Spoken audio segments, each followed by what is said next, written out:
Everest জয় করে নিচে নামার পথে মৃত্যু হল নদিয়ার রানাঘাটের এক স্কুল শিক্ষকের। মৃত ওই পর্বত আরোহীর নাম সুব্রত ঘোষ। গত 31শে মার্চ রানাঘাট থেকে এভারেস্টের উদ্দেশ্যে পাড়ি দিয়েছিলেন তিনি। 14ই মে রাত 10:30 নাগাদ ক্যাম্প 4 থেকে রওনা দিয়ে হিমালয়ের সর্বোচ্চ শৃঙ্গ এভারেস্টে পৌঁছন সুব্রত বাবু। নদিয়ার আরও এক স্কুল শিক্ষিকা রুম্পা দাস তার সঙ্গে ছিলেন। জানা গিয়েছে, খারাপ আবহাওয়ার কারণে শারীরিক অসুস্থতা বোধ করায় নিচে নামার পথে তার মৃত্যু হয়।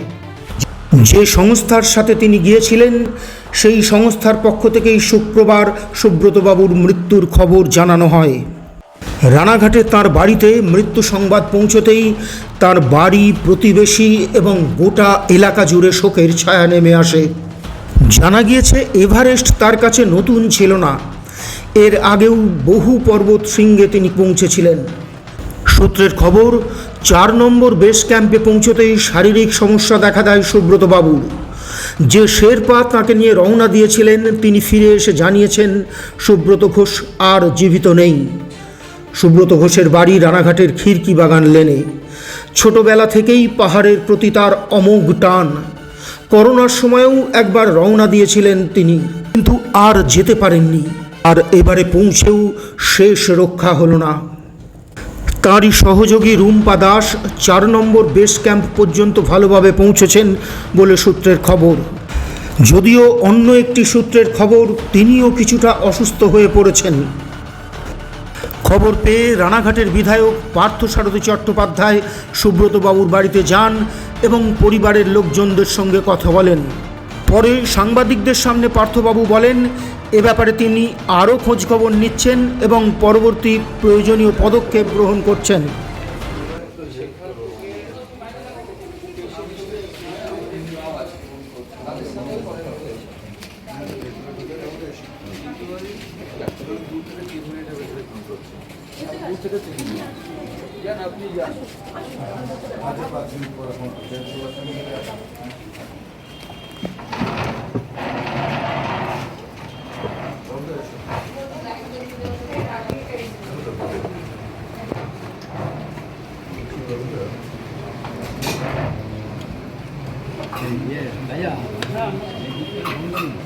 নম্বরটা চাইলো বোঝাটা কি?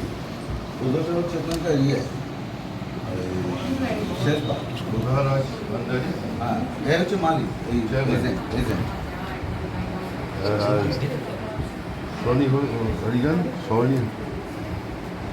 হরিজন, সনি হরিজনটা হচ্ছে মনোজ কেটু ঠাকুর না, মনোজ কোথায় গেল? এই শোন না, এটা বোধহয় তো মানে এজেন্সি। হ্যাঁ, এজেন্সি, এটা agency. Tex and expedition private limited. আমি কাল রাত্রির থেকে তো মেসেজ কথা হচ্ছে।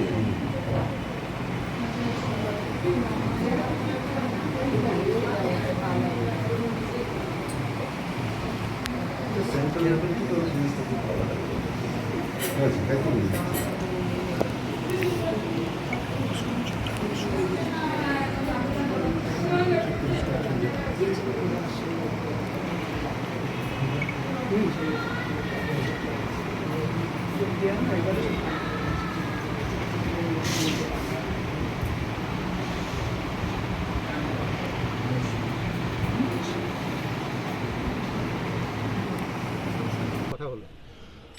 অ্যাকচুয়ালি গতকাল রাত্রি থেকে আমি খবর পাওয়ার পরই আমি আমাদের বিরোধী দলনেতা শুভেন্দু অধিকারীর সঙ্গে সঙ্গে মেসেজটা পাঠিয়েছিলাম যে কি অবস্থা আছে খোঁজ নেওয়ার জন্য।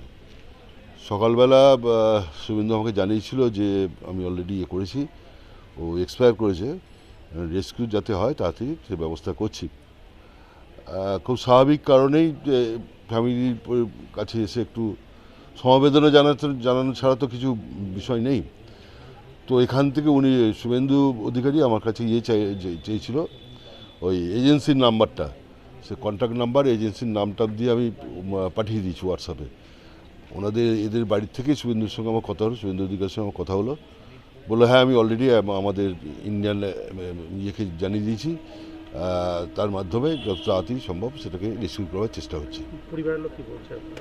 পরিবারের লোক এই মুহূর্তে আর কি সবাই হতবাক হয়ে আছে, চুপ করে আছে, খুব স্বাভাবিক। এই যাওয়ার সময় আমরা শুভেচ্ছা দিচ্ছি আমাদের ক্লাব থেকে, দুজন গিয়েছিল, একজন তো ফিরে এসছে, রুম্পা বলে মেয়েটি ফিরে এসছে, তা আমরা দুজনকেই শুভেচ্ছা জানিয়েছিলাম। তা আমাদের দুর্ভাগ্য যে একজন ফিরেছে আর একজন এখন ফিরতে পারে। খুবই অত্যন্ত মর্মান্তিক, মানে এই ভাষায় আর কি বলার মতো ভাষা কিছু নেই। এখন শুধু অপেক্ষা করা যত তাড়াতাড়ি সম্ভব যাতে বডিটা এখানে আসে।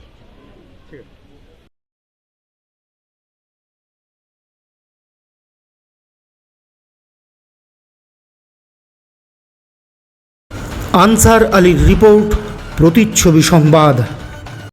আপনার পারিবারিক শপিং এর সেরা ঠিকানা লোকনাথ শাড়ি সেন্টার। কি চাই এখানে? পুরুষ, মহিলা ও শিশুদের অফুরন্ত পোশাকের স্টক এখানে পাবেন ন্যায্য ও সুলভ মূল্যে। আমাদের নিত্য নতুন কালেকশন ও পোশাকের গুণমান বাকিদের থেকে তফাৎ করে দেয়। আমাদের ঠিকানা 35 রামপদ সরণি, নিউ সূত্রাগড় স্পোর্টিং ক্লাবের বিপরীত, সূত্রাগড়, শান্তিপুর, নদিয়া। ফোন 9851313734 অথবা 8906142021। Email gopalrai95@gmail.com।